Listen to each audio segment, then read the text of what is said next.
je viens comme un simple frère pour pouvoir montrer à celui qu'on appelle patriarche que tu es dans une erreur fatale et tu détournes les gens de la voie du salut. Parce que j'ai suivi un peu Emmanuel pendant longtemps, Ngoy, que vous appelez patriarche. Je trouvais que c'était un bébé dans les choses de Dieu. Mais comment il arrive à emballer les gens et à faire fermer les bouches aux hommes de Dieu? Ça, je ne comprends pas ça, moi, Jean-René. Voilà pourquoi je suis venu.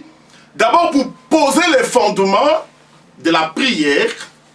Et s'il y a lieu, et que lui ici se prétend être prêt, on pourra engager les débats avec lui concernant jeûne et prière. Dans la parole de Dieu, dans les bornes ont été placées, en sorte que celui qui entre dans la forêt sache que c'est par ici il faut passer. Si quelqu'un déplace cette borne, nous venons disons non, non, non, non, non, non. Remets cette borne-là à la place, c'est toi qui n'as pas compris. Quand quelqu'un refuse aux gens, non, le baptême d'eau n'existe pas, tout est spirituel. C'est là où nous disons que c'est un enfant qui vient apprendre que comment on marche, alors il commence à courir partout, il se cogne contre les chaises, contre les tables, il tombe, il se relève. Pourquoi? Parce qu'il vient d'apprendre. Donc, quelqu'un qui dit que tout spirituel, il vient de croire. Il vient de voir que oui, oui, dans les choses de Dieu, il y a les choses spirituelles. Mais il oublie aussi que dans le spirituel, Dieu matérialise. Si tu ne comprends pas le pourquoi de l'écriture, tu vas interpréter comme le patriarche. On vous suit, apôtre, on vous suit. Donc tu vas interpréter comme le patriarche, parce que ici je sais que j'ai engagé une guerre. Quand je parle de guerre ici, je ne vais pas parler des armes. Je vais parler ici des guerres en sorte que c'est comme David avec Goliath.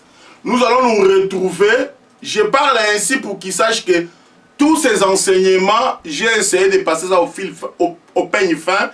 J'ai trouvé qu'ils trompent le peuple de A à Z. Alors, je suis venu, comme dans toute humilité, pour lui dire, mon frère, rentre sur la voie du salut. Parce que quand il dira par exemple que les eaux de baptême physique n'existaient pas, comment il va interpréter l'énigme éthiopien, Acte chapitre 8? Vous lancez un défi à un Goliath. Je ne sais pas s'il y a combien de Goliath de la diaspora, mais il y a un autre aussi qui prêche, qui a même créé sa Bible. On parle de notre bien-aimé Showa, qui est aussi docteur de la Bible, qui donne des enseignements. Quelle est votre réaction quand vous écoutez cet homme? Non, mais écoute, quand on parle des hommes de Dieu, moi je ne veux pas commencer à citer les noms des gens ici. Je parle de patriarche parce que lui-même a exigé. Quelqu'un a créé sa propre Bible. Lui-même. Mais si vous défendez quelle version de Bible, parce que si c'est Louis II, si c'est un autre frère qui prêche autre chose. On vous suit, apôtre Mouboé. Si un dimanche, est-il possible que vous puissiez prêcher avec notre Bible? Écoute, si Shora, si c'est Kwetu, si c'est qui fait sa Bible, il a fait ça pour lui, sa femme et ses enfants, mais pas pour l'église de Dieu. Parce que la parole de Dieu est immuable. On ne peut pas la modifier. Même Malachi, quand ils interprètent, vous trouverez que il viendra, il ramènera les cœurs de père à leurs enfants et les cœurs des enfants à leurs pères, des pères que Dieu vienne frapper le pays d'interdit. Pose-leur les questions. Qu'est-ce que la Bible appelle là-bas le Père? Et qu'est-ce que la Bible appelle le Fils? Et qu'est-ce que les cœurs dont ils vont ramener? Donc on dit que l'évangile éternel c'est le dérivé du problème. Que le Seigneur soit loué, qu'il soit glorifié.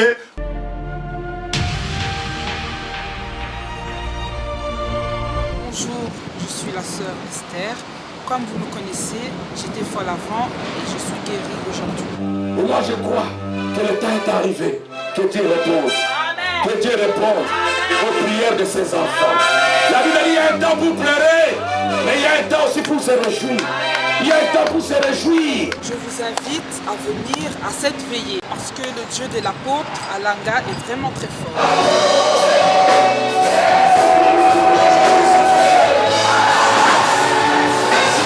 Je suis l'apôtre Etienne Alanga. Je vous invite donc à venir nombreux ce 22 mai 2015 et 23h à l'aube et le Seigneur sera glorifié. Le Seigneur a apparu, la Bible dit, il a apparu pour détruire les œuvres du diable. Sa main va les détruire. Quel que soit le lieu où on t'a mis comme prisonnier, le Seigneur va te faire sortir de là.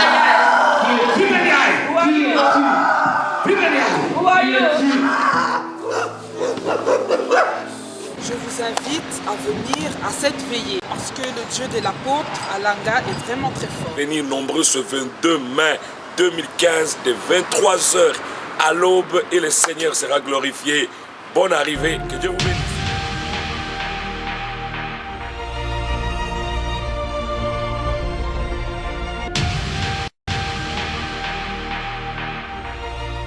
Micro Pasteur Bobo, oye, eza elengi sukali.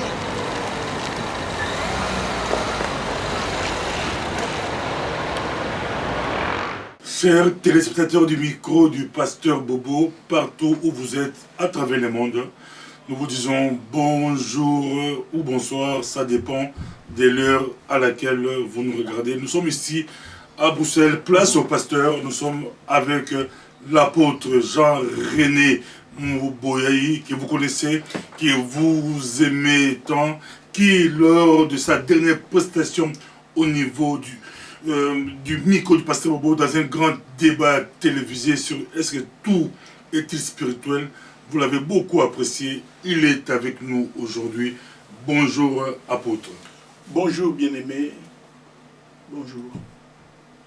On vous suit partout à travers le monde. Qu'est-ce que vous pouvez dire par rapport à votre dernier passage au niveau du micro du pasteur Bobo, par rapport à tout est-il spirituel? Ce que nous pouvons dire est que nous étions des passages ici. C'était une occasion pour nous d'observer naturellement ce qui se passe dans la ville de Bruxelles. Car nous avons estimé que il y a un géant Goliath qui s'est élevé au milieu de ce peuple et qui lance des défis matin et soir, insultant l'Éternel par ses propos. Donc, démontrant que toute la Bible est erronée, quoique il estime parler du spirituel. Alors, nous étions venus la fois passée pour lui faire voir que cette connaissance qu'il brandit, qu'il semble croire être la stricte vérité, n'est que l'effet de l'ignorance vraiment scandaleuse au milieu du peuple qui est éclairé. Vous savez bien aimé, lorsque un enfant apprend à marcher, vous remarquerez qu'il sera emporté à courir par-ci, par-là. Pourquoi? Parce que pour lui, c'est une découverte. C'est pour la première fois qu'il découvre ça. Il va s'évertuer dans se tenir debout, marcher. Il tombe, il se relève, il court, il tombe. Mais les vieilles personnes qui ont déjà la maîtrise de la marche et de la course, ils sont assis, ils les regardent, peut-être ils les protègent. Il en est de même aussi de quelqu'un qui se prétend être spirituel. Donc, il croit que c'est une découverte. Alors, en ce moment-là, il est zélé pour dire, écoutez, la caméra physique n'existe pas, la caméra spirituelle Si tu veux lui parler de la femme, il dit non, non, la femme est spirituelle. Tu veux parler de l'homme, non, non, l'homme est spirituel. Tu veux parler, c'est pourquoi nous lui avons posé la question, mais toi, qui est un homme spirituel? Tu ne pouvais pas venir ici physiquement. Il fallait que tu restes chez toi et que tu envoies ton esprit. Donc, je crois que les téléspectateurs étaient de véritables juges pour pouvoir apprécier la véracité de la parole de Dieu qui a été prononcée par nous au milieu de ces studios. Nous estimons que, comme la Bible le dit dans le livre d'Ésaïe, ceux qui retrouvent le chemin, voilà, la Bible dit, affermissez les genoux qui chancellent, dites à ceux qui ont le cœur troublé, prenez courage, voici la vengeance de votre Dieu, elle viendra. En ces jours-là, s'ouvriront les yeux des aveugles, les sourds entendront, les boiteux marchera, les lépreux seront purifiés. Et la Bible dit, le mirage s'échangera en étang et les lieux déserts en source d'eau. Et pour ceux qui croiront, même l'insensé ne pourra jamais s'égarer. Donc, un enfant de Dieu ne pourra jamais, quel que soit le séducteur, quel que soit le faux enseignement, un enfant de Dieu, celui que Dieu préserve dans sa main, il restera sur la route royale, la route de la vérité, le chemin du salut. Merci beaucoup, le chemin du salut. Nous sommes avec vous aujourd'hui. Aujourd'hui, le thème que vous nous apportez aujourd'hui, c'est les jeûnes et prières, jeûnes et prières. Mais aujourd'hui, il y a beaucoup d'interprétations, beaucoup de pasteurs qui en parlent, trop d'interprétations par rapport aux jeûnes et à la prière. Il y a même des hôpitaux ici en Europe, des médecins qui prescrivent des jeûnes à leurs patients pour pouvoir recouvrir la guérison. Pour eux, c'est beaucoup plus médical. D'autres, c'est pour amaigrir. Et des églises aussi prescrivent des jeûnes et d'autres sont contre les jeûnes. Comme dire que les jeûnes, c'est beaucoup plus spirituel. Partage ton pain avec ton voisin, comme nous dit Isaïe. Mais aujourd'hui, vous nous apportez les jeûnes et la prière. On vous suit, les jeûnes et prières. Oui, bien-aimés, je vous remercie pour cette préoccupation qui semble être la vôtre, mais qui est partagée peut-être par l'ensemble de nos frères et sœurs qui sont assis dans leurs appartements en ces moments, dans leur maison. Que le Seigneur vous bénisse au nom de Jésus. J'aimerais aborder ce thème parce que il y a eu quelqu'un qui est passé avant moi, ici, et qui a proféré des blasphèmes contre le trône de la majesté divine. Donc je suis venu ici parce que, vous savez, du temps de David, il y avait un certain géant Goliath, et qui sortait matins et soirs pour pouvoir lancer des défis contre le peuple d'Israël. Eliab et ses frères qui étaient allés au front, tous les fils d'Isaïe, ils étaient venus en guerre. Mais quelques jours étant passés, leur père Isaïe, je ne dis pas Esaïe, je dis Isaïe, dit à David, laisse les petits troupeaux que tu surveilles, viens, je vais t'envoyer vers tes frères, afin que tu me donnes l'information si se porte bien et comment aussi évoluent les troupes d'Israël au front où ils sont allés en bataille. Vous comprenez que Goliath se permettait les injures. Il lançait des défis matins et soirs. Et le roi qui était là, Akab, il ne savait pas comment se défendre parce que quand Goliath descendait dans la vallée et il lançait des défis, tout le peuple était dans l'épouvante. Tout le monde tremblait. Et lorsque David est arrivé, il s'est informé de quoi il s'agit. Et après avoir eu connaissance de ce qui s'est passé, il a élevé la voix pour dire, allez dire au roi, son serviteur combattra contre ces géants. J'estime que lorsqu'il y a un ministre, lorsqu'il y a un homme qui se prétend être un homme de Dieu, entre dans la ville avec un certain type d'enseignement, il faudra que les hommes de Dieu, qui sont les anciens de la ville, vérifient cet enseignement, si cela est conforme aux Écritures ou non. Et si cela n'est pas correct, dans l'Église, il y a 5 ministères. Il y a le pastorat qui est toujours proche des troupeaux. Il y a le doctorat qui marche toujours avec la chaise pour pouvoir faire asseoir les gens lorsqu'ils sont debout et ils ne comprennent rien.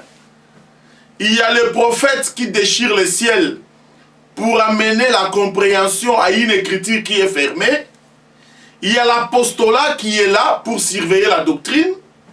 Et il y a l'évangélisation qui marche avec le larme pour amener ceux qui se sont égarés à rentrer dans la bergerie.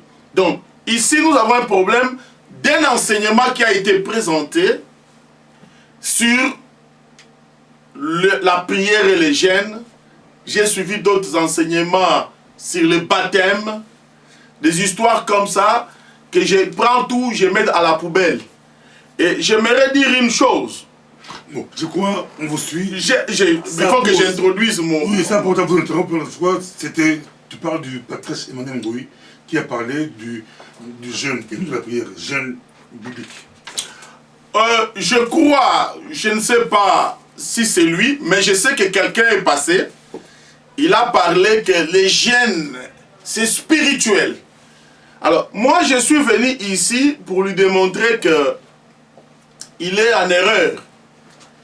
Et vous savez, je viens comme un simple frère pour pouvoir montrer à celui qu'on appelle patriarche que tu es dans une erreur fatale et tu détournes les gens de la voie du salut.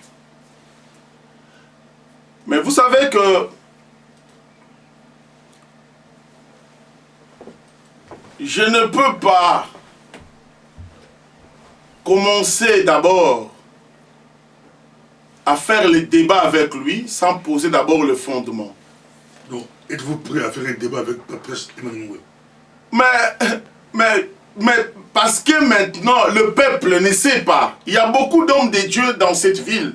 Vous savez, lorsqu'il y a un faux enseignement comme celui que présente le patriarche, mais le doctorat doit se manifester. N'y a-t-il pas de docteurs dans cette ville de Bruxelles ou en Belgique ou bien en Europe?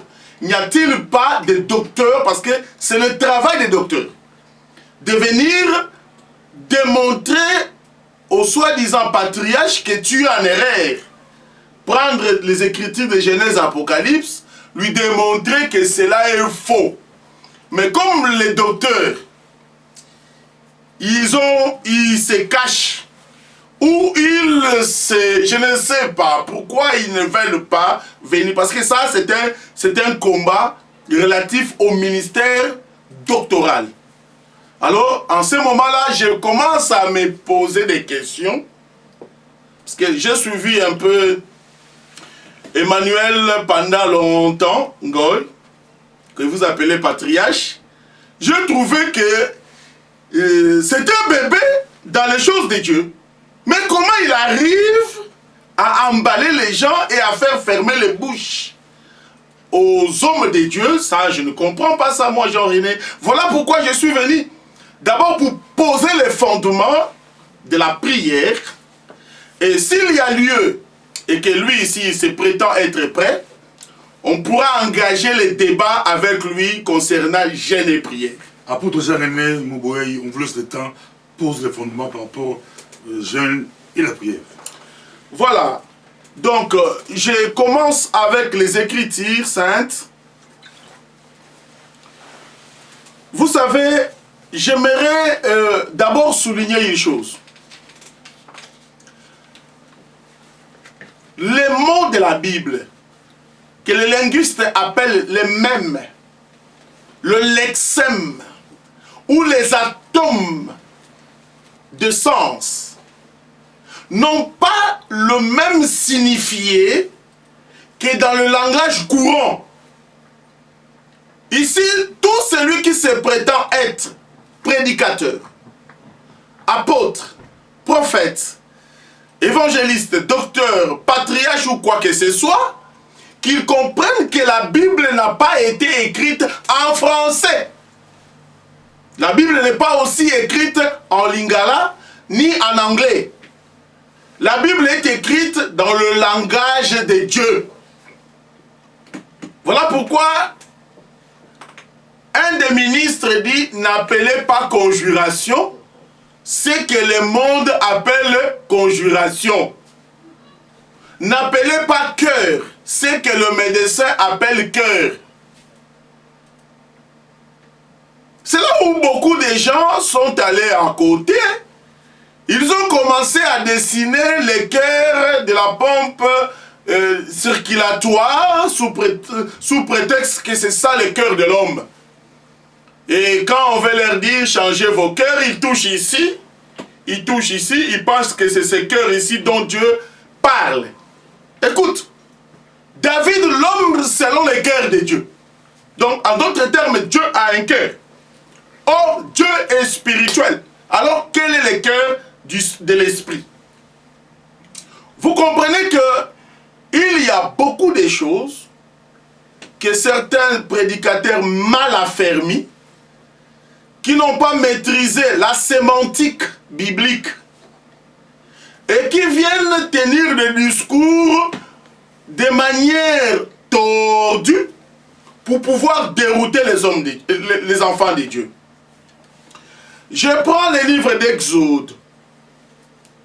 Le discours que je vais lire va peut-être vous paraître que elle n'a rien à voir avec les sujets que je vais aborder, mais j'estime que Dieu nous fera grâce pour que, au milieu des Écritures que nous lisons, que la lumière jaillisse et que le peuple de Dieu voie réellement le base de la prière.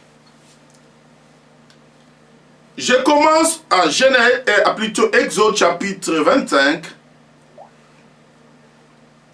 Exode chapitre 25. Je lis à partir du verset 1. Je pourrais m'arrêter peut-être au verset 10. Mais tu pourras continuer comme tu voudras. L'Éternel parla à Moïse et dit: parle aux enfants d'Israël qu'ils m'apportent une offrande. Vous la recevrez plutôt pour moi, de tout homme qui la fera de bon cœur. Voici ce que vous recevrez d'eux en offrande: de l'or, de l'argent et de l'airain, des étoffes teintes en bleu, en pourpre, en cramoisi, du fin lin et du poil de chèvre, de peaux de bélier teintes en rouge et de peaux de dauphin, du bois d'acacia, de l'huile pour les chandeliers, des aromates pour l'huile d'onction et pour les parfums odoriférants,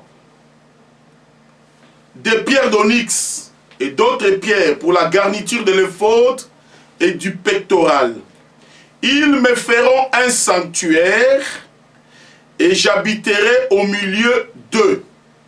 Vous ferez le tabernacle et tous ses ustensiles d'après le modèle que je vais te montrer. J'aimerais dire que ici, Israël,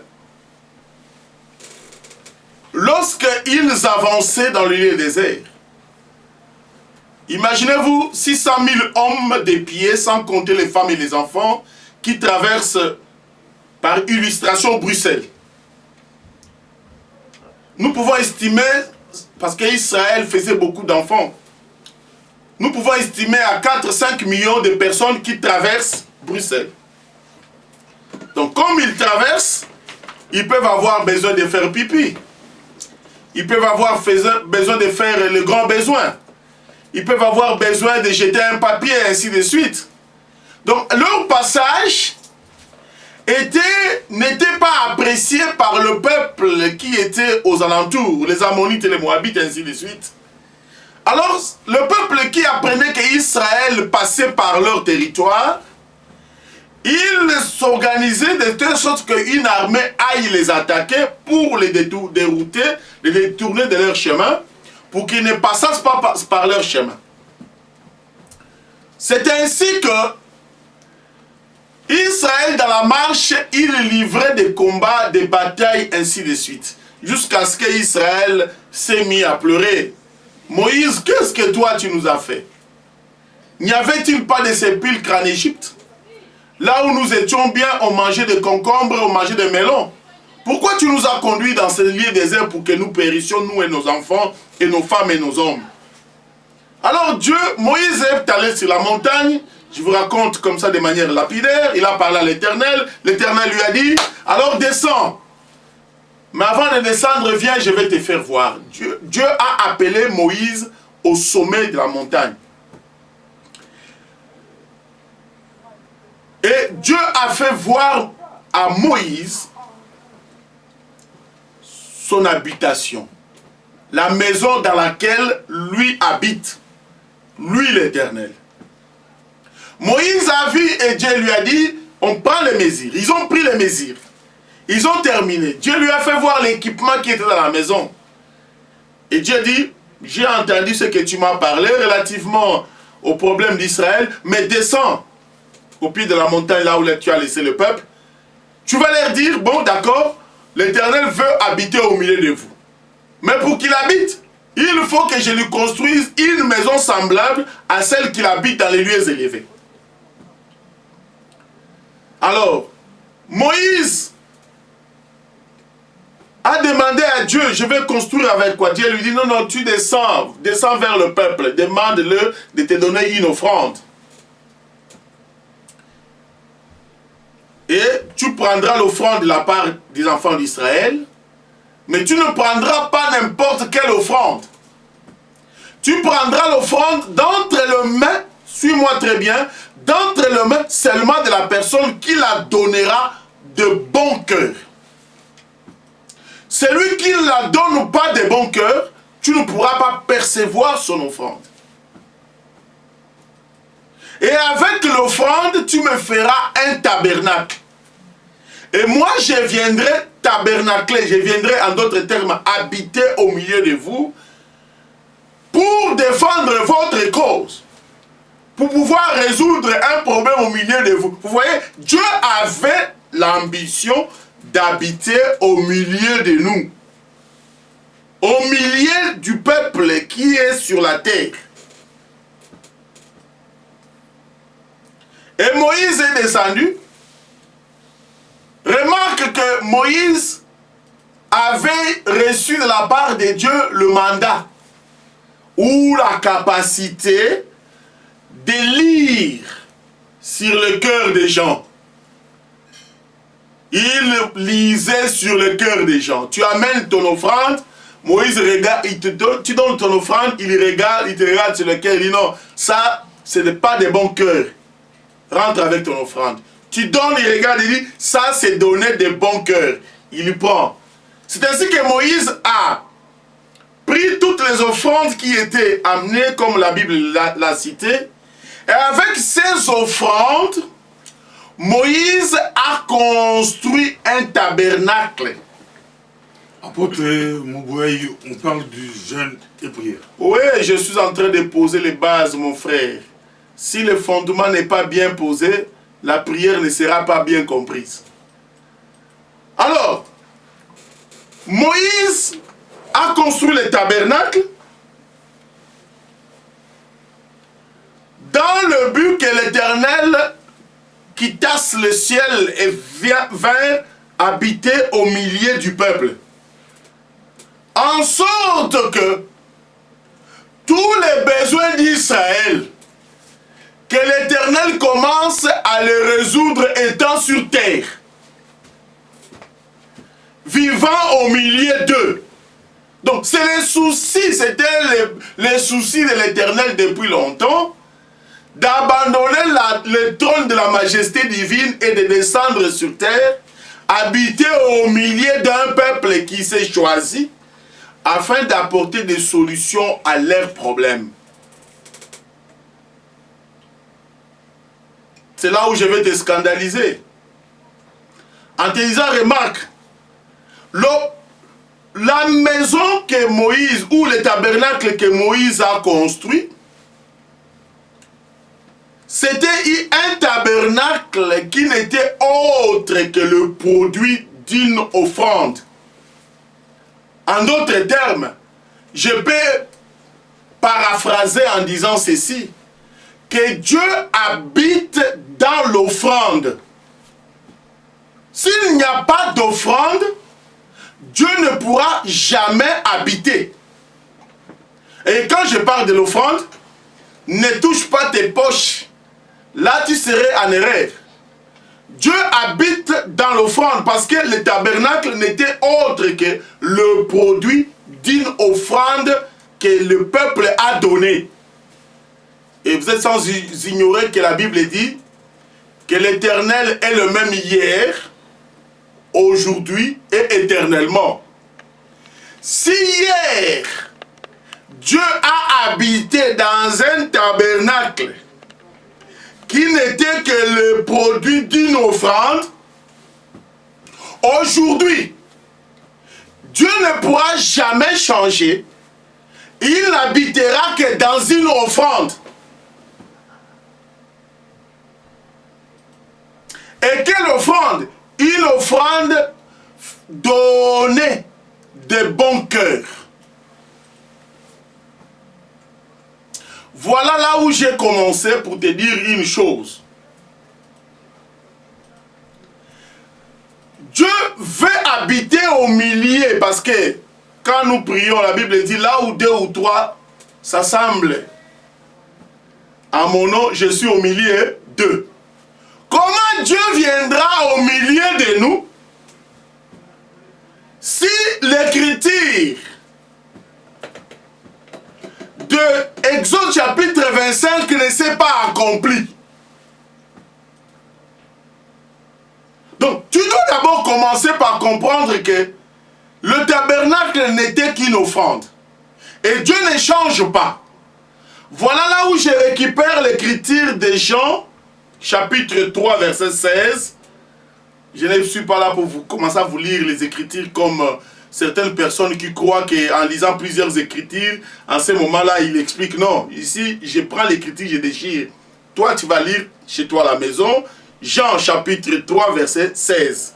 Car Dieu a tant aimé le monde.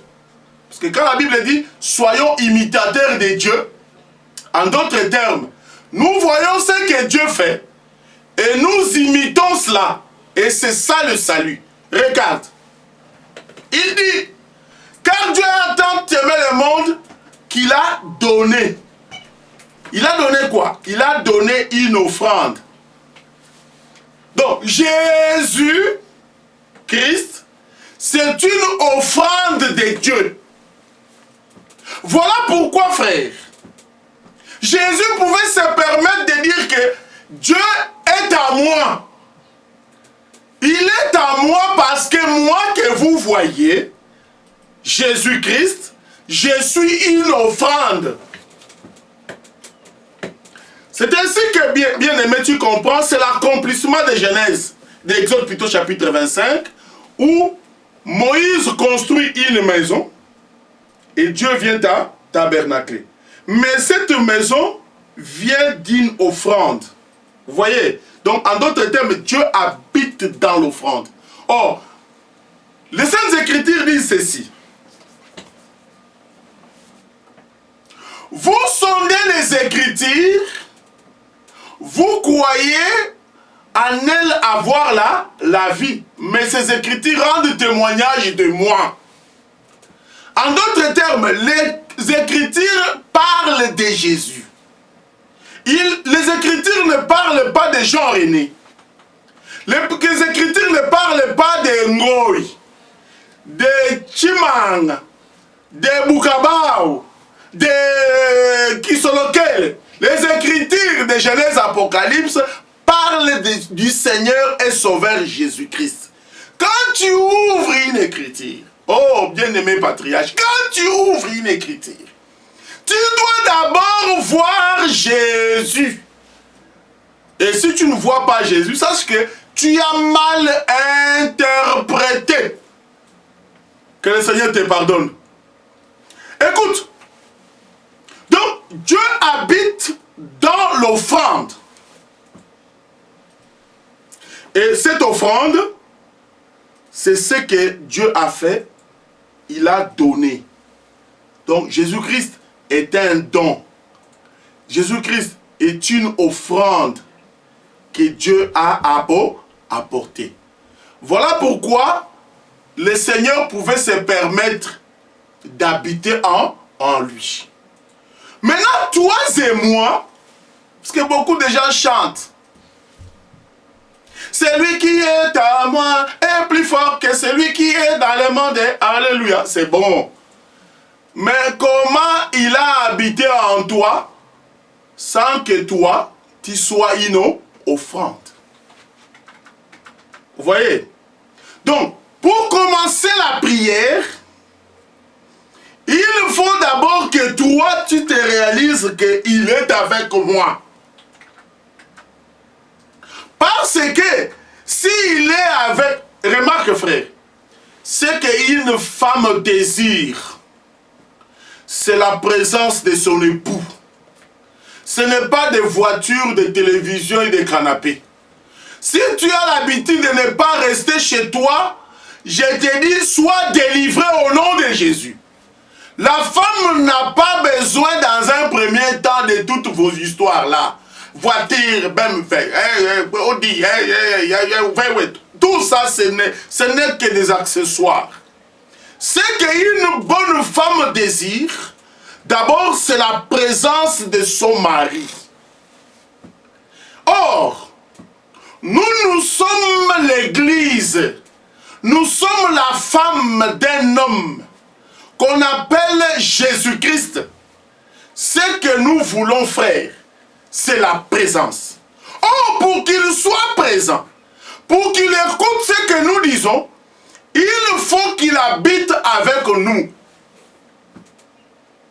Or, pour habiter au milieu de nous, il exige à ce que chacun de nous soit aussi une offrande.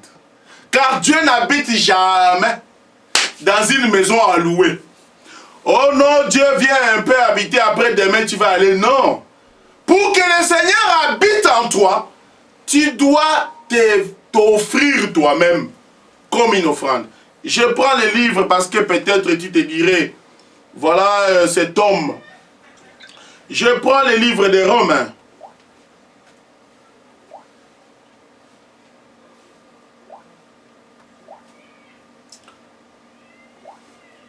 Romains chapitre 12. J'ai lu le verset 1 jusqu'au verset 5. Nous lisons au nom de Jésus. Je vous exhorte donc, frères, par les compassions de Dieu, à offrir vos corps comme un sacrifice vivant, saint, agréable à Dieu, ce qui sera de votre part un culte raisonnable. Ne vous conformez pas au siècle présent, mais soyez transformés par le renouvellement de l'intelligence, afin que vous discerniez quelle est la volonté de Dieu, ce qui est bon, agréable et parfait. Par la grâce qui m'a été donnée, j'ai dit à chacun de vous de n'avoir pas de lui-même une trop haute opinion, mais de revêtir des sentiments modestes, selon la mesure de foi que Dieu a départi à chacun. Comme nous avons plusieurs membres dans un seul corps et que tous les membres n'ont pas la même fonction, ainsi, nous qui sommes plusieurs, nous formons un seul corps en Christ et nous sommes tous membres les uns les autres. Frères, ici la Bible nous demande de l'humilité. Il ne faut pas qu'un prédicateur ait une haute opinion. Parce que nous connaissons en partie et nous prophétisons en partie. Il n'y a que le Seigneur Jésus-Christ qui connaît tout. Toute la profondeur, toute la hauteur et toute la largeur. Et le sentiment qui était en Jésus-Christ, lequel existe en forme de Dieu, n'a point regardé comme une proie à arracher d'être égal à Dieu, mais s'est humilié en se rendant semblable à un simple homme en acceptant la mort à la croix.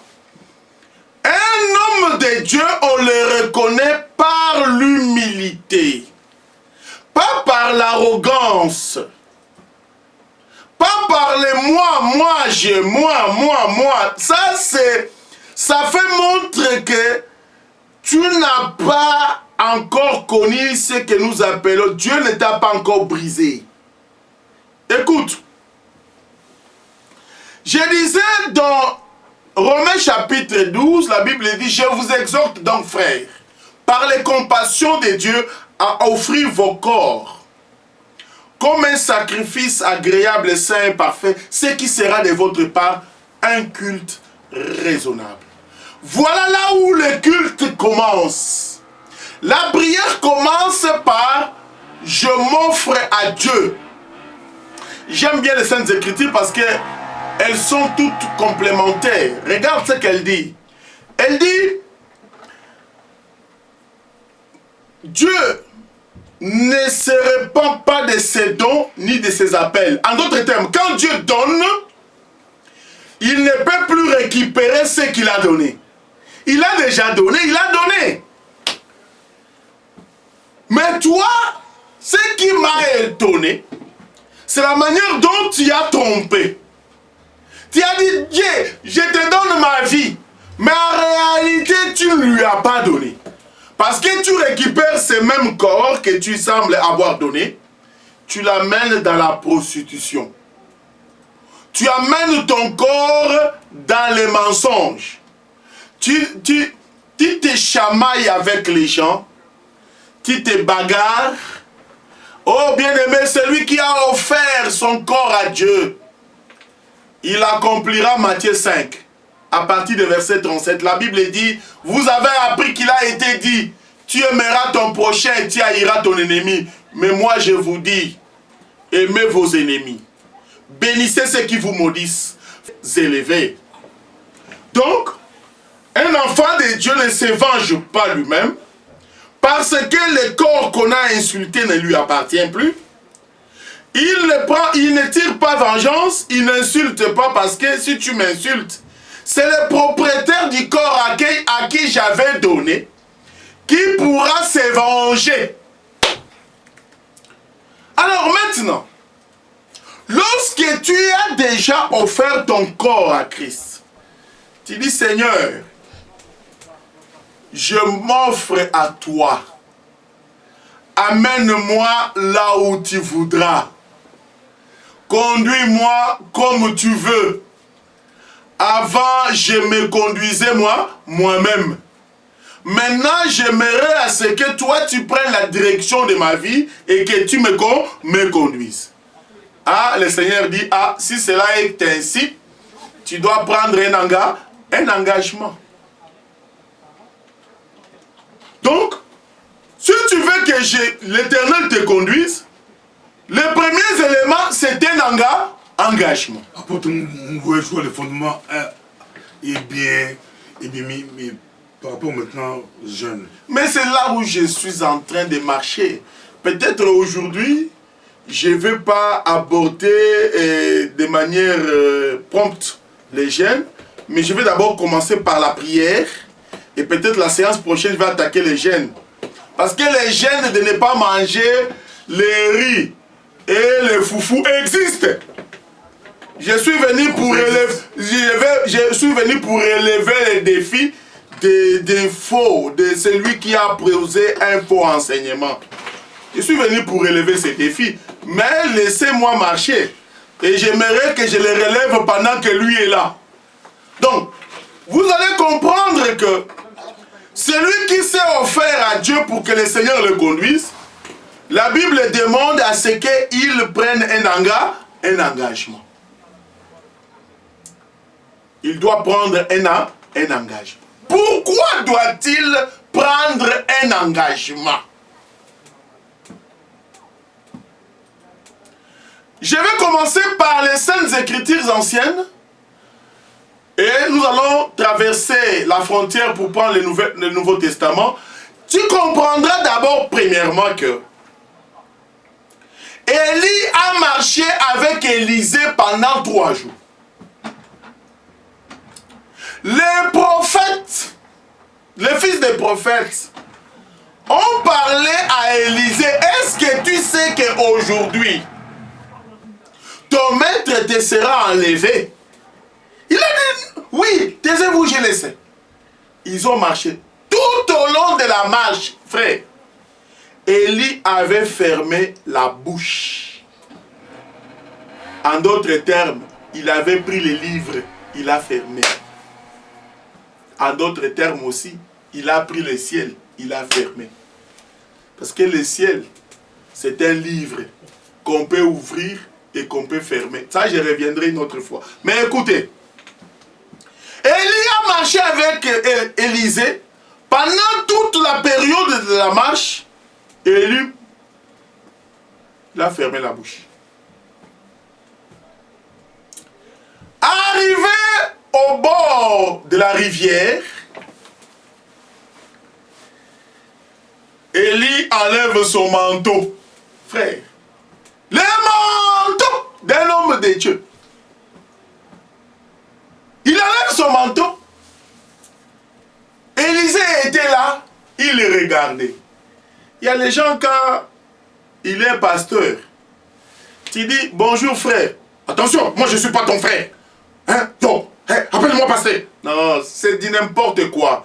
Les pastorats, l'apostolat, l'évangélisation ou les prophètes, laisse que les frères, les sœurs découvrent qu'en toi il y a telle grâce.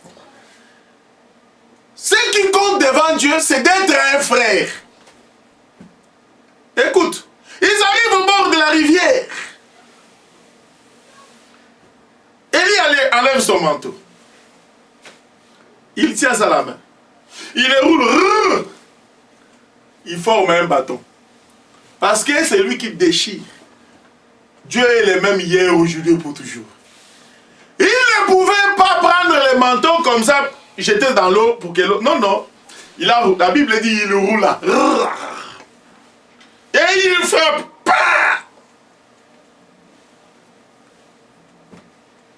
Frère, en réalité, ce n'est pas les manteaux qui déchirent les os.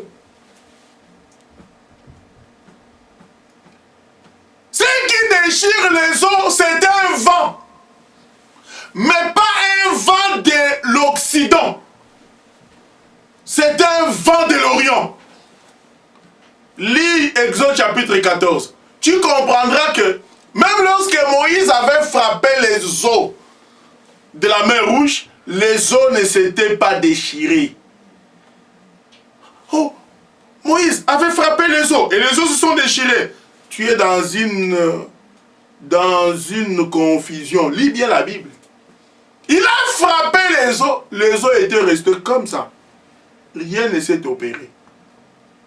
Mais pendant la nuit, la Bible dit que l'Éternel menaça des eaux avec le vent de l'Orient qui souffla avec impétuosité toute la nuit et les eaux se fendirent. Pendant que Israël, Dieu, frère, notre problème, si tu as un problème là où tu es, nous, notre problème, c'est de frapper le bâton sur les eaux. Est-ce que vous me comprenez? Parce que quand on frappe les bâtons sur les eaux, c'est pour que les eaux bougent. Mais la guérison appartient à l'Éternel. Pour que celui qui frappe ne se tape pas la poitrine, que la gloire et l'honneur reviennent à l'Éternel seul. Moïse a frappé, pas. Les eaux sont restées intactes. Mais c'est le vent de l'Orient. Apôtre Mbaye, on est avec vous ici. Vous avez introduit très fort. Il y a eu un Goliath qui est passé avec vous. Un Goliath qui est en train de défier le peuple de Dieu. On le suit partout à travers le monde. Nous voulons bien que vous puissiez être clair. Si on parle du patriarche Emmanuel qui est passé devant vous avec ce thème-là, la prière, le jeûne, explique-nous clairement pourquoi, selon vous, cet homme de Dieu blasphème. Bon. Quels sont les points? 1, 2, 3, 4. Je vais revenir sur plusieurs points sur le sujet du baptême d'eau. Je vais revenir sur la prière. Je vais revenir sur ce qui est spirituel. Tous les enseignements qui balancent ici, il y a ce que nous appelons, nous, les Bakongo, nous appelons ça les bitoto. C'est-à-dire les mélanges sakamadesu. Donc il a fait ce que nous appelons, qu'on appelle okivule-mbilibo. Donc il a mélangé haricots, tout, pondou, il a mélangé tout. Alors, je suis venu parce que je me dis, si nous restons comme ça, il pensera qu'il est dans la vérité.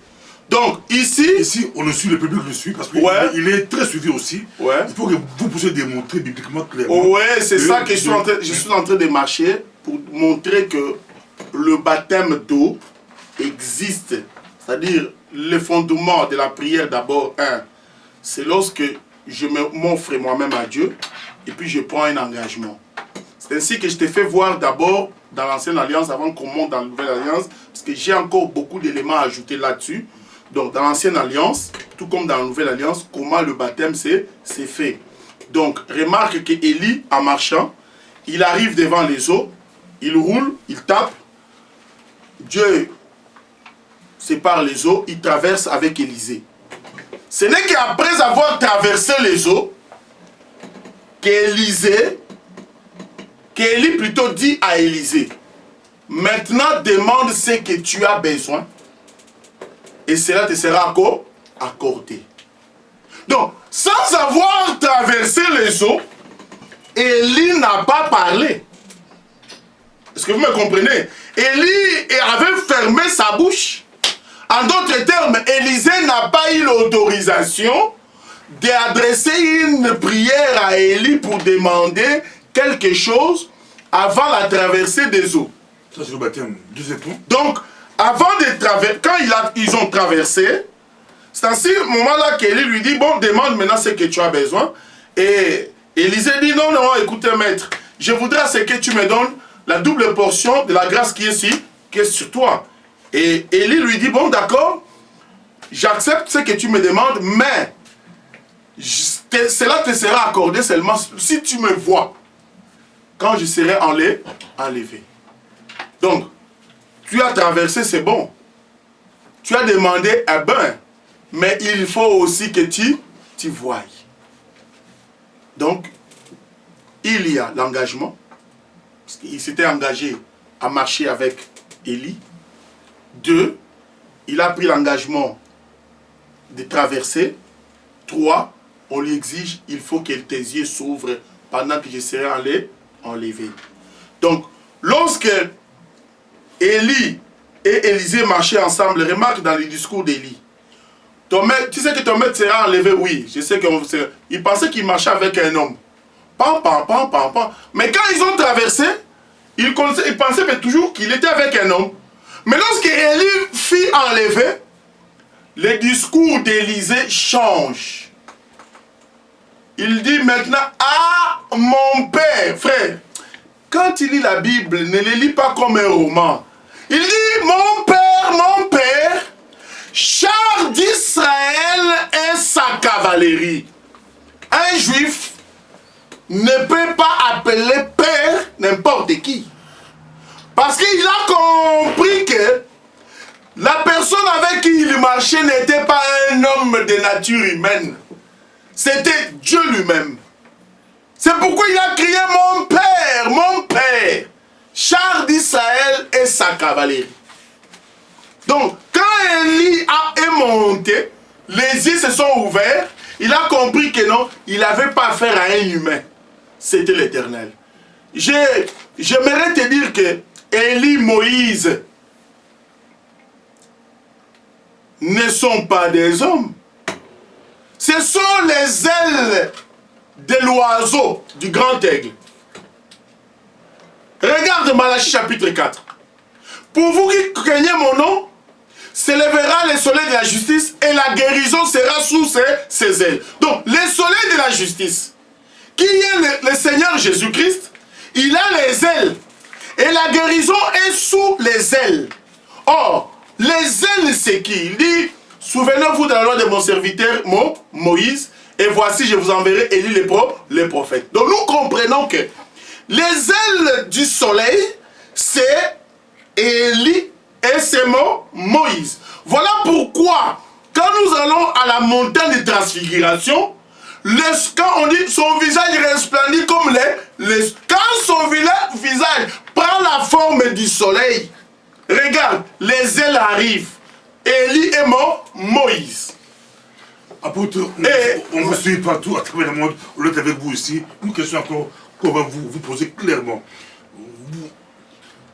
Selon vous, c'est quoi la doctrine biblique que les docteurs de la Bible, ici dans la diaspora ou au pays, doivent défendre? Aujourd'hui, sur le net, n'importe qui peut passer, proférer ou parler, donner des messages comme il veut. Selon vous, quelle est la doctrine? La vraie doctrine. Quelle est la ligne rouge qu'on ne peut pas franchir? La vraie doctrine, c'est que le baptême d'eau, l'eau physique, là on trempe les gens, ce baptême-là est biblique. Nous ne refusons pas qu'il y ait le baptême du Saint-Esprit.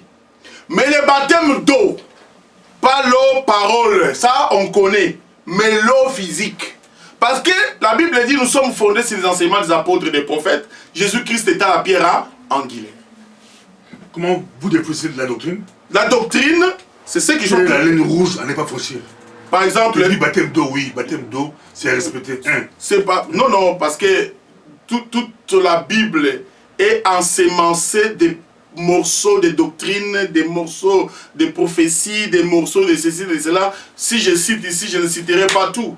Mais lorsque nous qui avons été exercés à comprendre quelques brins d'écriture, nous savons qu'il y a des colonnes, des bornes à ne pas franchir dans la parole de Dieu. Donc les bornes ont été placées en sorte que celui qui entre dans la forêt sache que c'est par ici il faut passer. Si quelqu'un déplace cette borne, nous venons disons non, remets cette borne-là à la place, c'est toi qui n'as pas compris.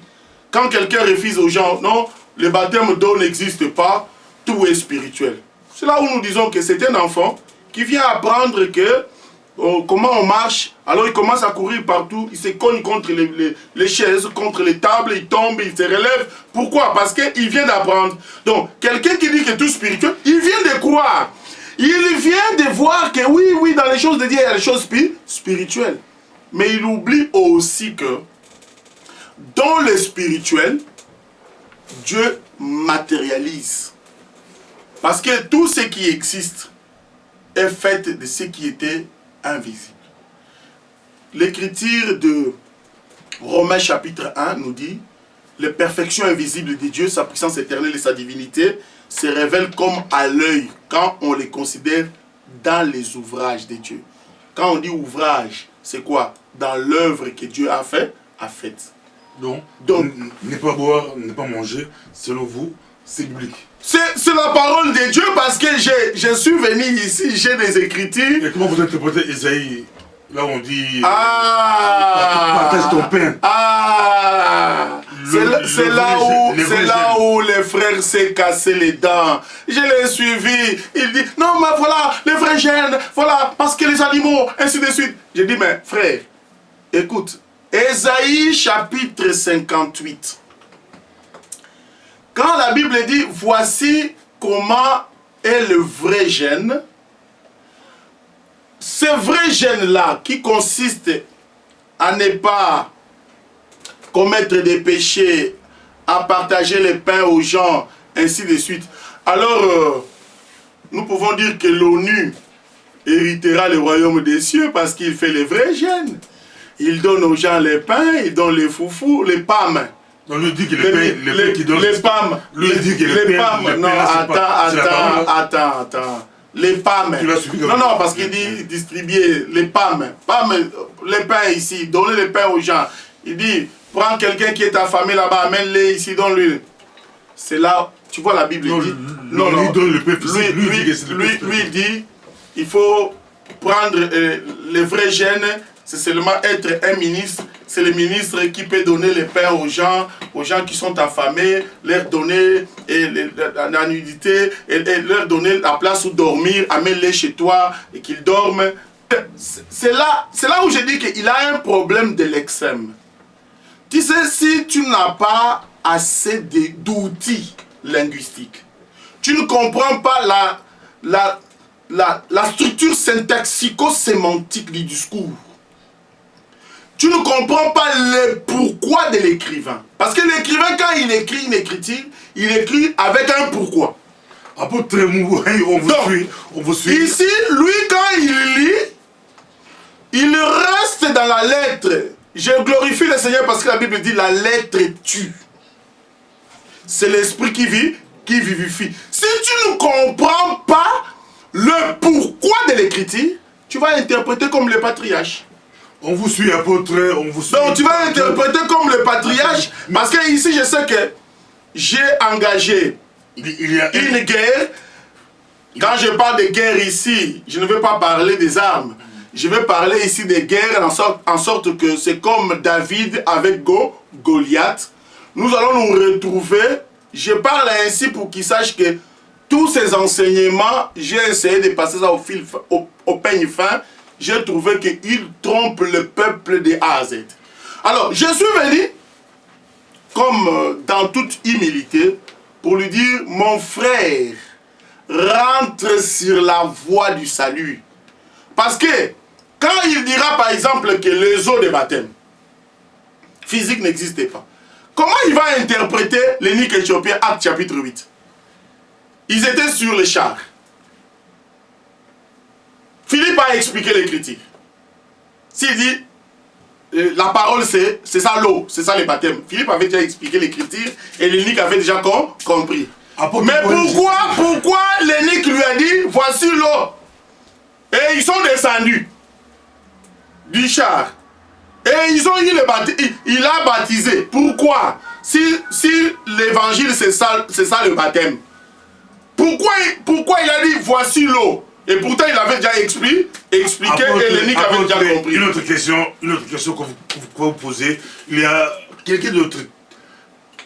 Vous lancez un défi à un Goliath. Je ne sais pas s'il y a combien de Goliaths de la diaspora. Mais il y a un autre aussi qui prêche, qui a même créé sa Bible. On parle de notre bien-aimé Sora, qui est aussi docteur de la Bible, qui donne des enseignements. Quelle est votre réaction quand vous écoutez cet homme? Non, mais écoute, quand on parle des hommes de Dieu, moi je ne veux pas commencer à citer les noms des gens ici. Je parle de patriarche parce que lui-même a exigé. Quelqu'un a créé sa propre Bible. Lui-même. Mais si vous défendez quelle version de Bible, parce que si c'est Louis II, si c'est un autre frère qui prêche autre chose. On vous suit, apôtre Mouboué. Si un dimanche, est-il possible que vous puissiez prêcher avec une autre Bible? Écoute, si Shora, si c'est Kwetu, si c'est qui fait sa Bible, il a fait ça pour lui, sa femme et ses enfants, mais pas pour l'église de Dieu. Parce que la parole de Dieu est immuable. On ne peut pas la modifier. Écoute, je prends 1 Corinthiens. J'aime toujours bien mon écriture que le Seigneur m'a laissée. 1 Corinthiens chapitre 4. Frère, 1 Corinthiens chapitre 4.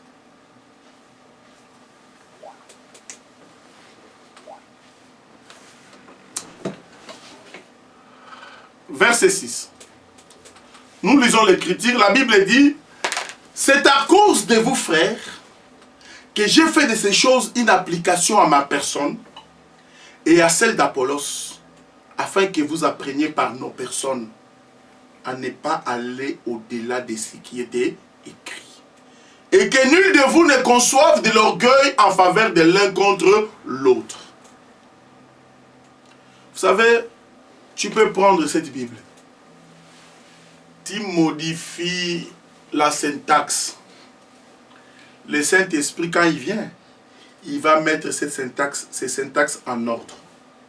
Parce que le Saint-Esprit est un esprit d'ordre. Il remettra chaque écriture à sa place. Les témoins de Jéhovah, les ceci, les cela, ils ont modifié, ils ont changé. Le Saint-Esprit gardera le contenu. Il y a ce que nous appelons, ce que les linguistes appellent la performance linguistique et la compétence linguistique. Chaque personne, chaque sujet parlant une langue donnée dispose en lui les compétences linguistiques. Tu parles Swahili, moi je parle Swahili. Nous pouvons tous disposer de mêmes compétences linguistiques. En d'autres termes, nous pouvons tous avoir le même vocabulaire. Mais la différence va se témoigner lorsque nous allons former des phrases. Chacun va former ces phrases en vertu de sa connaissance, de son milieu dans lequel il a évolué, de l'éducation qu'il a reçue et des niveaux d'instruction qu'il a eu. Et pourtant tous, nous avons le même mot de la langue. C'est pourquoi vous trouverez un enfant qui parle lingala, on dit il est poli, et l'autre on dit il est impoli. Et pourtant tous, ils ont les mêmes compétences linguistiques. C'est-à-dire ici, la Bible comme elle est là, elle contient des mots. Et ces mots-là ont été enchâssés dans des phrases bien structurées pour pouvoir nous permettre de lire. Mais quand nous lisons, le Saint-Esprit qui est une lampe vient nous donner le sens exact des Écritures. Donc, si par exemple, Shora, je sais que il a abandonné Dieu depuis longtemps. Donc, il n'en avait même pas. Donc, je le sais. Mais, comme il ne se vertue pas à faire des débats comme ça, comme nous le faisons, s'il veut un débat, il n'est qu'à se présenter. Parce qu'il y a beaucoup de choses qui se font aujourd'hui et que les gens sont en train de faire le culte humain. Commencent à adorer les pasteurs. Marcher avec... Et tout ça, ils ramassent l'argent des fidèles. Les fidèles ont souffert. Ils ramassent tout. Tout ça sont des stratégies pour ramasser de l'argent. La Bible est là. Tu es incapable de donner l'interprétation. Alors tu vas chercher à créer ta Bible. Apôtre Mboye, quel est le fondement biblique de la dîme? Selon vous, on vous suit, parce qu'il y a trop d'enseignements, trop d'interprétations. Selon vous, est-ce que si on peut refuser le foufou du riz pendant un temps, est-ce que c'est aussi possible de prendre l'argent comme dîme? On vous suit. Bon, vous voyez, j'étais venu avec un sujet que je n'ai même pas encore abordé et je ne suis pas encore arrivé à la fin. Si j'entre dans la dîme... On vous a laissé le temps. Non, mais... Ici, parce que si j'entre dans la dîme, ça va me... Parce que moi, je suis... Attendez. Je ne vais pas prêcher la dîme, mais juste... Attendez, moi, je suis... j'ai un ministère que je respecte. C'est de placer le fondement là où le fondement n'est pas. Donc, si tu me poses une question relative à la dîme, j'aimerais naturellement faire tout un enseignement relatif à la dîme pour que la personne comprenne. Regarde, j'ai abordé ce qu'on appelle la prière. Je n'ai même pas encore atteint le 50% de ce que j'ai comme discours. Les questions sont venues et j'ai commencé à aller dans le sens de vos questions. Mais j'aimerais revenir sur la prière parce qu'il fallait que je parle de la prière. Donc, j'ai parlé... Oui, mais il faut aussi... La dîme... On va vous laisser le temps. La dîme... J'ai pas voulu laisser le public peut intervenir avec deux questions.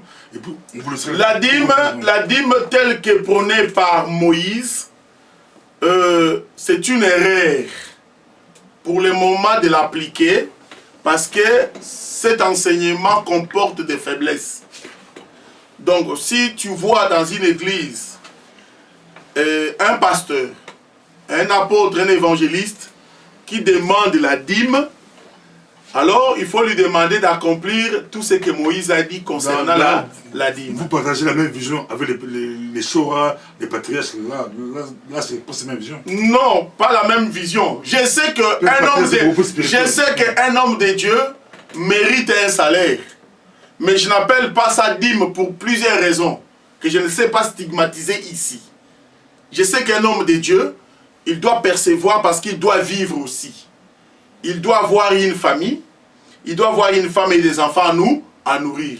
S'il ne reçoit pas, s'il a semé des biens spirituels, il peut récolter aussi des biens matériels présents. On peut lui donner.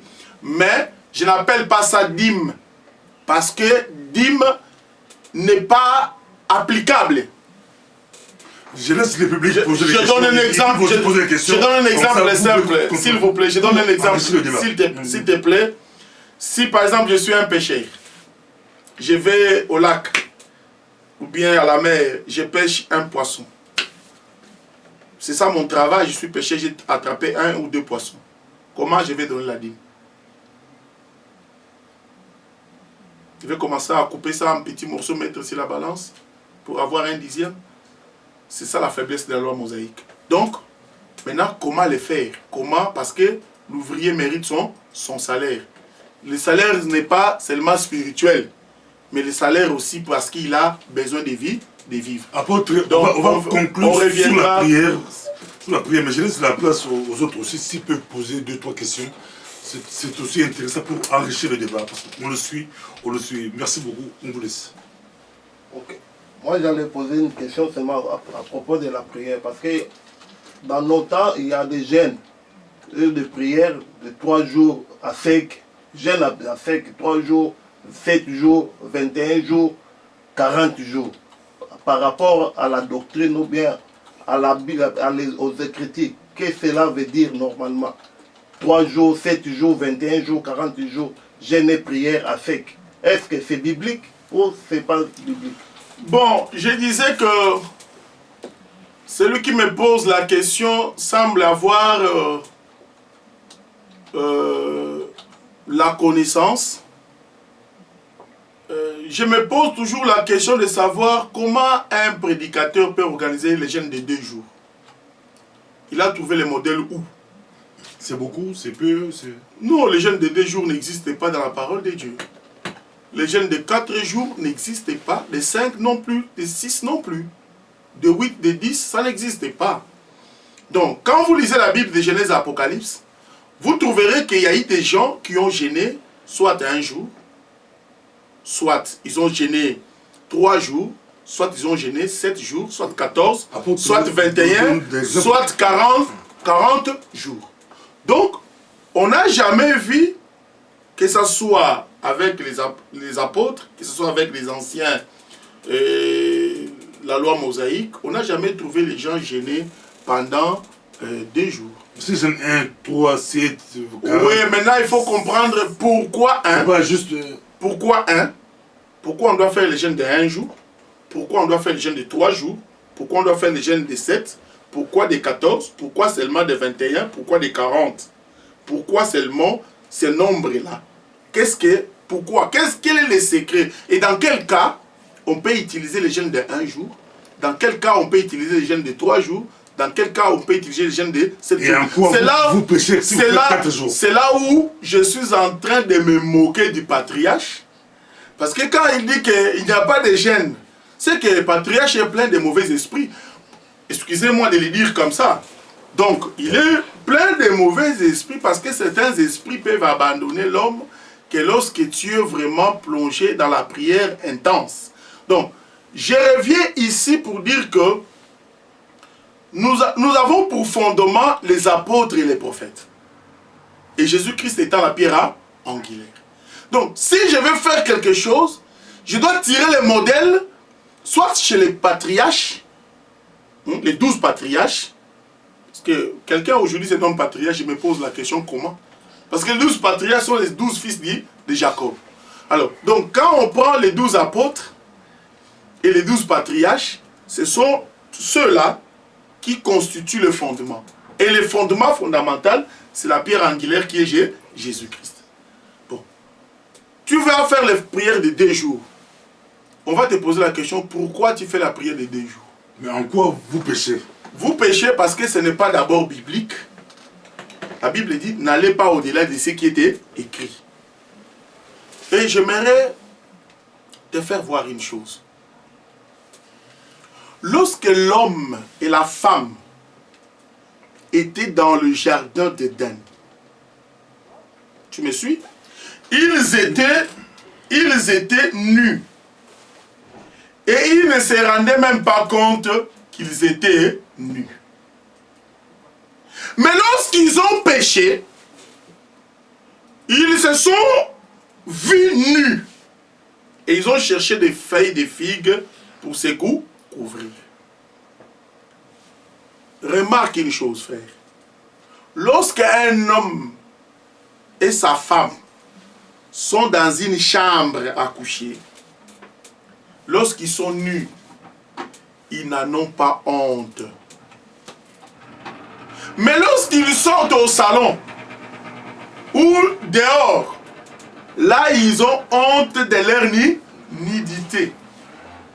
Donc Adam et Ève, lorsqu'ils étaient dans la maison en présence de l'Éternel, ils n'avaient pas honte de leur nudité. Pourquoi?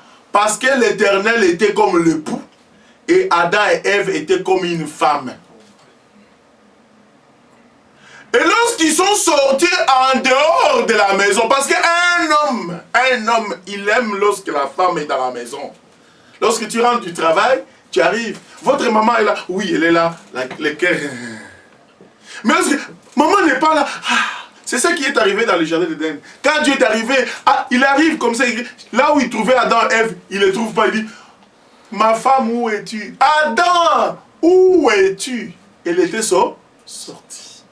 C'est là où quand tu sors dehors, tu es nu. Tu as maintenant honte.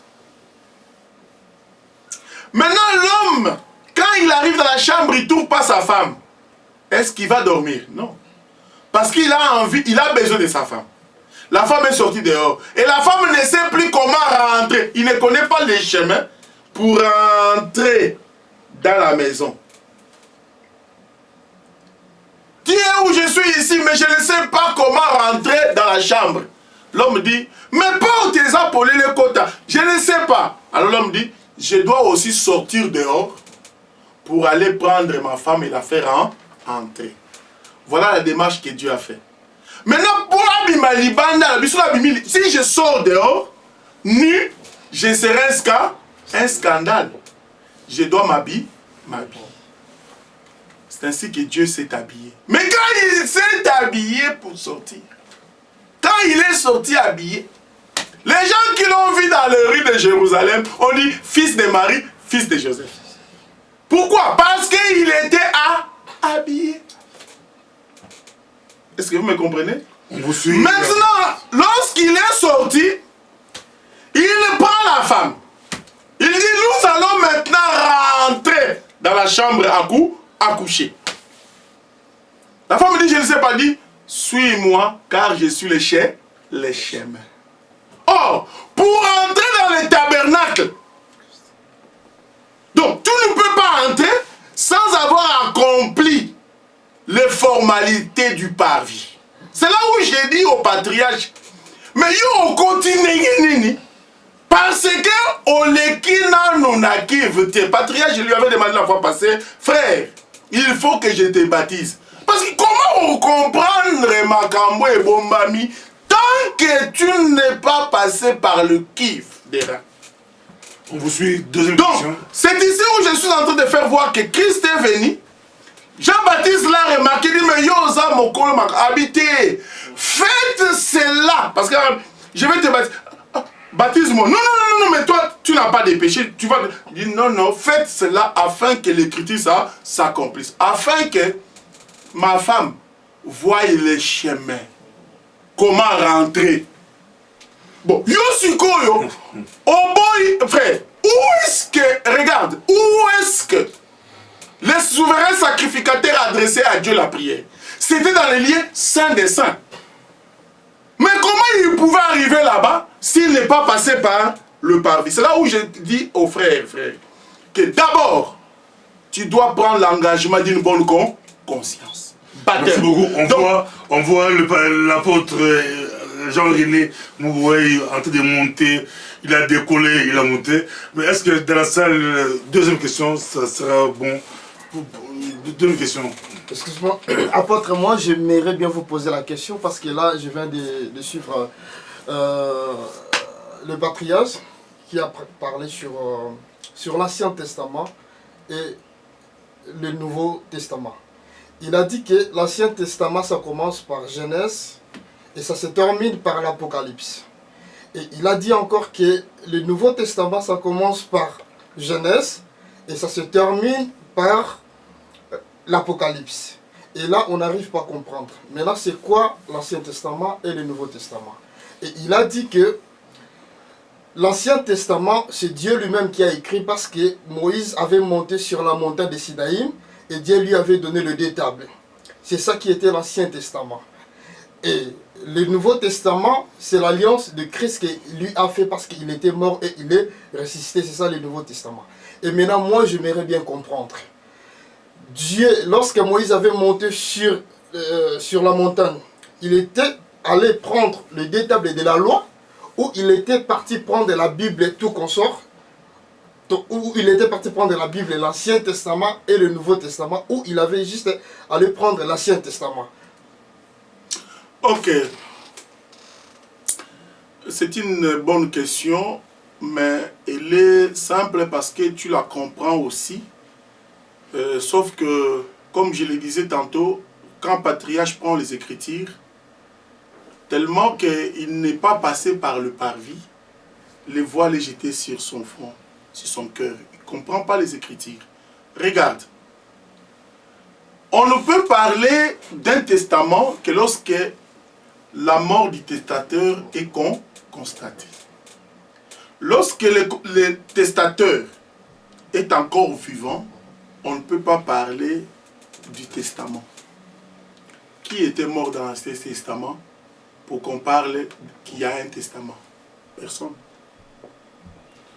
Donc, maintenant, c'est là où nous disons que la Bible tout entière ne contient qu'un seul testament. Le testament qui a été laissé par le Père. Jésus-Christ, il est le Père éternel. Ok, il n'y a pas un autre Père au-dessus de lui. Pourquoi? Parce que il a dit à ses disciples, je ne vous laisserai pas orphelins. S'il était leur frère, il ne pouvait pas dire, toi, si tu as tes sœurs et tes frères, tu veux mourir, tu vas dire, je ne vous laisserai pas orphelins.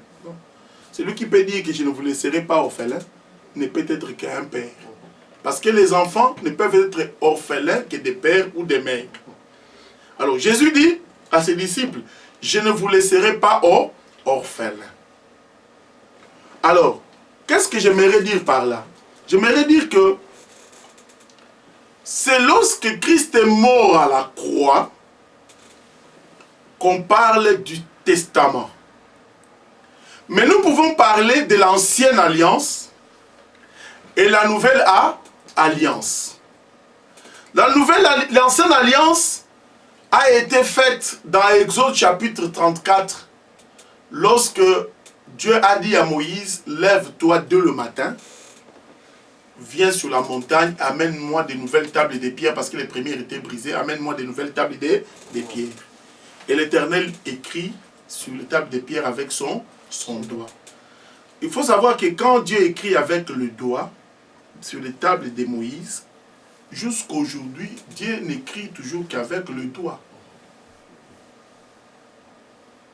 C'est pourquoi il faut toujours trouver les doigts, parce que le doigt de Dieu contient de l'encre pour écrire.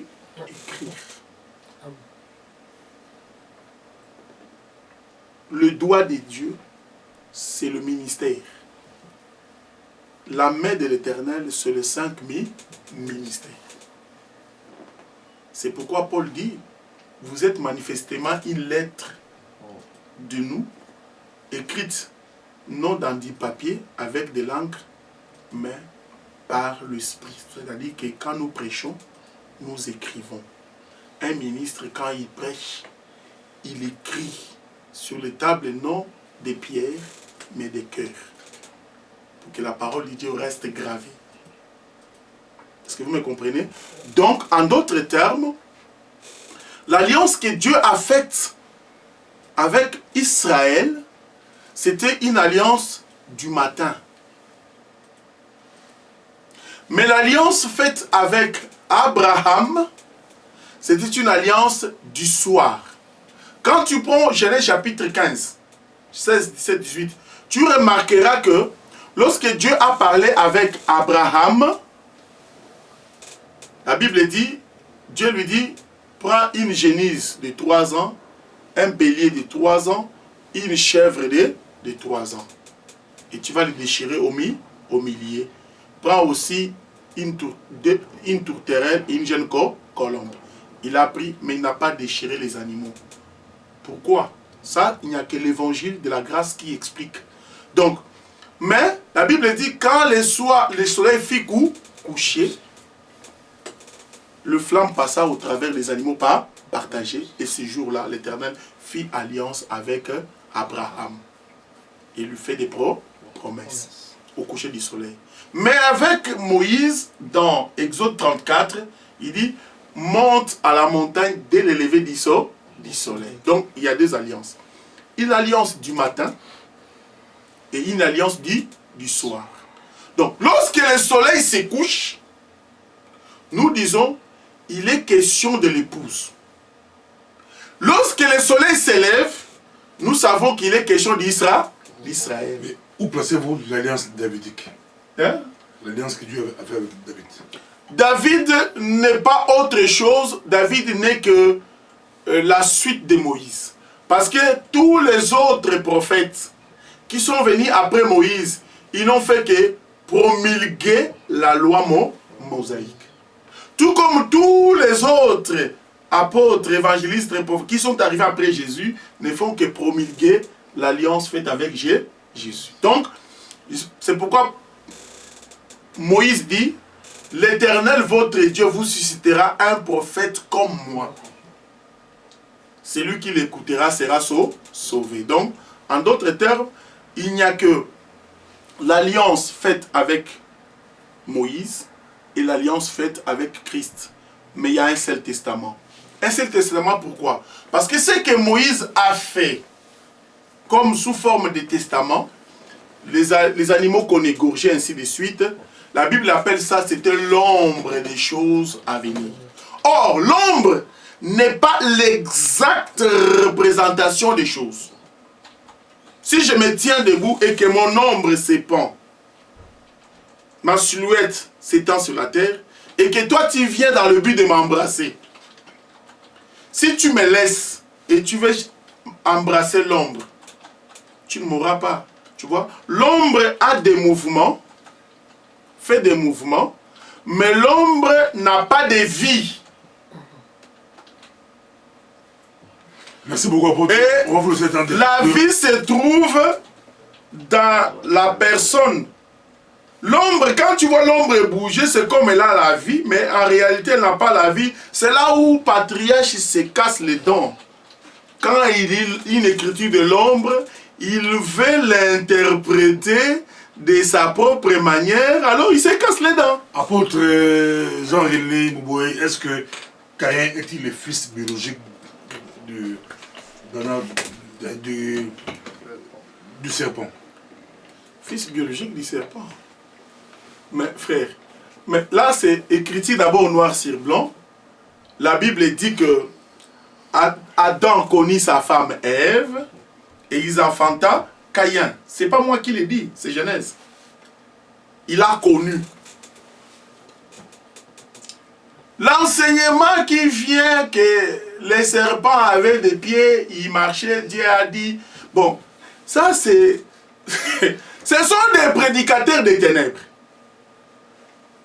Il faut chercher à comprendre qu'est-ce que le serpent, parce que même en ce qui concerne l'arbre de la connaissance du bien dit et du mal.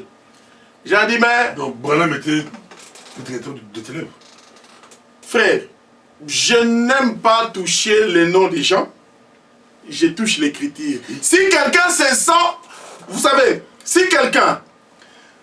Pendant que nous, parce que vous savez, s'il y a l'évangile qui renverse la statue du branhamisme, c'est l'évangile éternel. Parce que même Malachie, quand ils interprètent, vous trouverez que il viendra, il ramènera les cœurs de père à leurs enfants et les cœurs des enfants à leurs pères, de père que Dieu vienne frapper le pays d'interdit. Pose-les les questions. Qu'est-ce que la Bible appelle là-bas le père?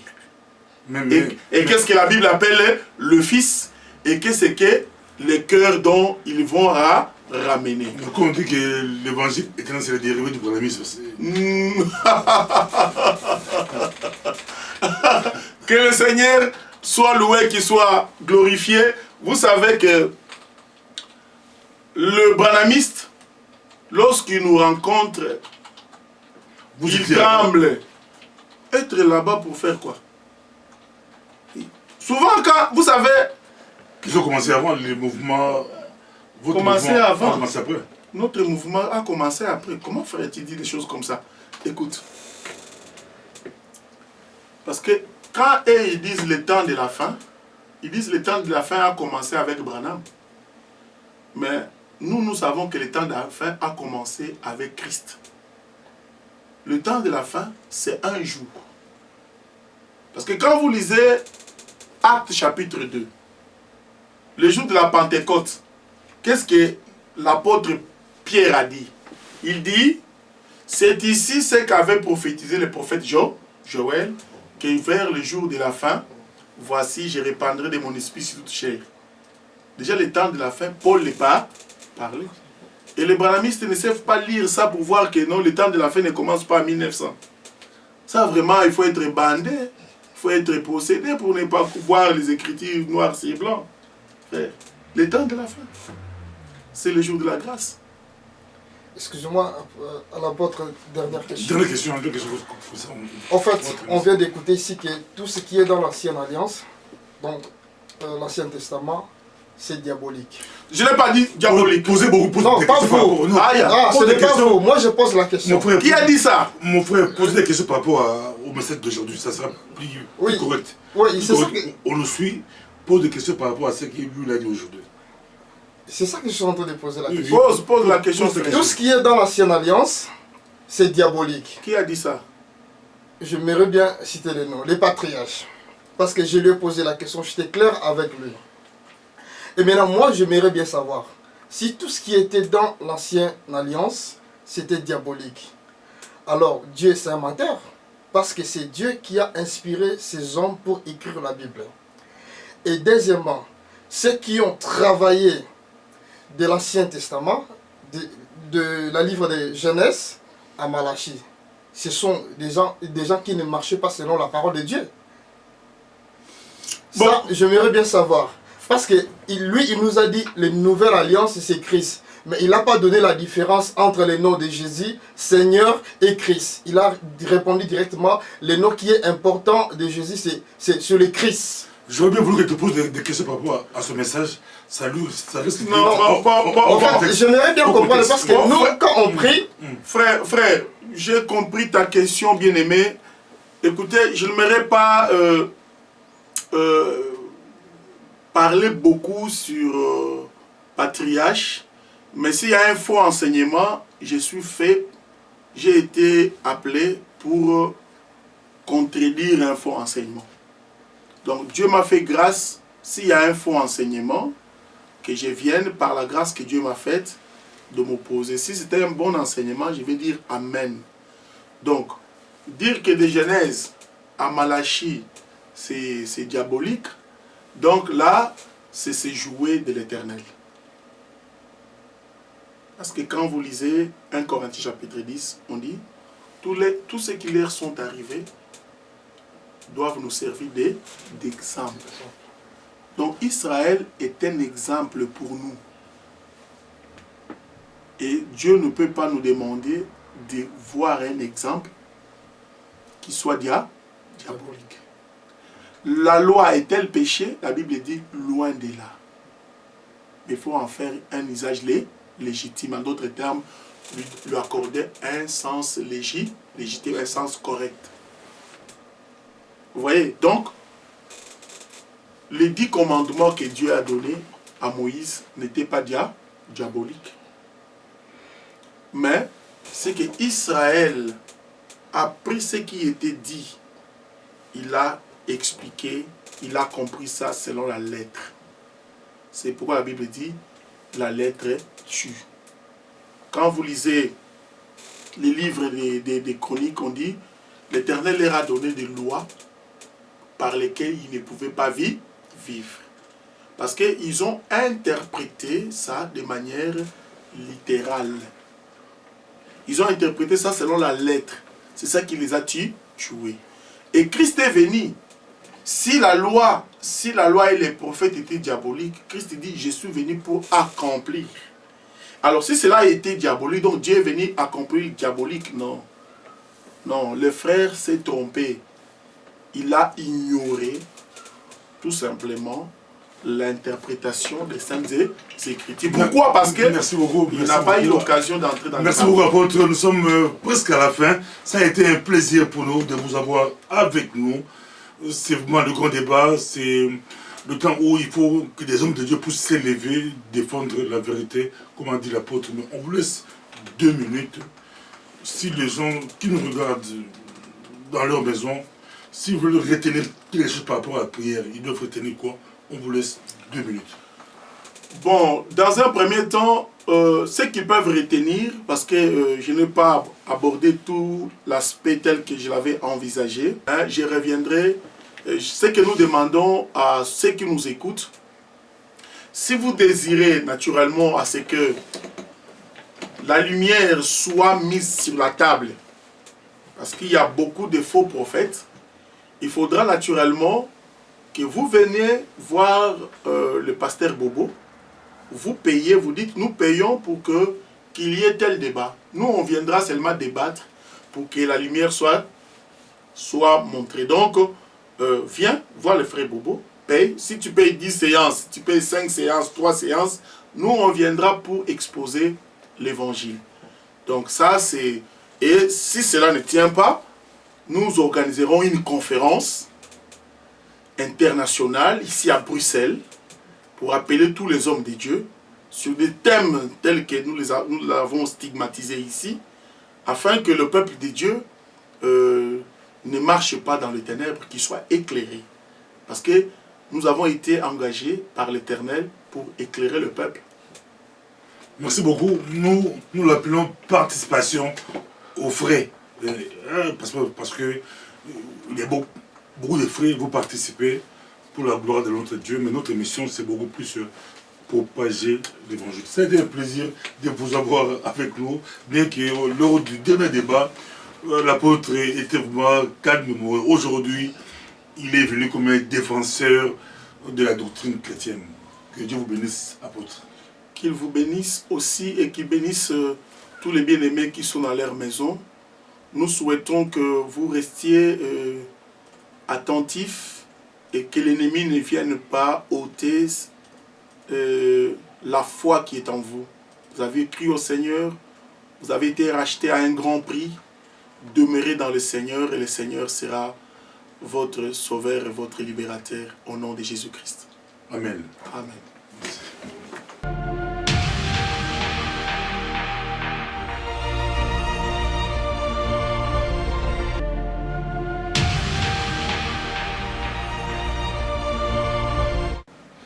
Bonjour bien-aimés en Jésus-Christ, nous sommes là pour lancer cet appel en fait.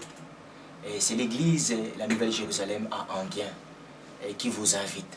Nous vous invitons parce que nous ne voulons pas être égoïstes par rapport à ce que le Seigneur fait dans nos vies. Nous voulons partager ensemble ce que Dieu a préparé pour chacun de vous. Donc nous organisons campagne d'évangélisation les 16 et les 17 mai, donc c'est un samedi et dimanche à l'église La Nouvelle Jérusalem à Anguien. Donc la salle c'est le foyer rural, donc rue Chèvre 34 7850 Labio Anguien. Donc pour nous contacter, pour ceux qui veulent bien nous appeler avant qu'ils arrivent, donc voici le numéro, il est là, c'est le 0471 30 93 40. Donc, je répète, les 0471 30 93 40. Donc, nous vous attendons avec un cœur ouvert, parce qu'il y a des bons messages. Je ne vais pas arrêter ou soit finir cet appel sans toutefois vous donner les grands thèmes. Donc, nous parlerons sur la foi agissante, donc en Jésus-Christ, parce que sans lui, dans nos vies, nous ne sommes rien. Que Dieu vous bénisse. Que Dieu vous fortifie et que Dieu vous donne l'opportunité d'être là. Donc vous ne serez jamais déçus avec notre Seigneur Jésus-Christ. Que Dieu vous bénisse.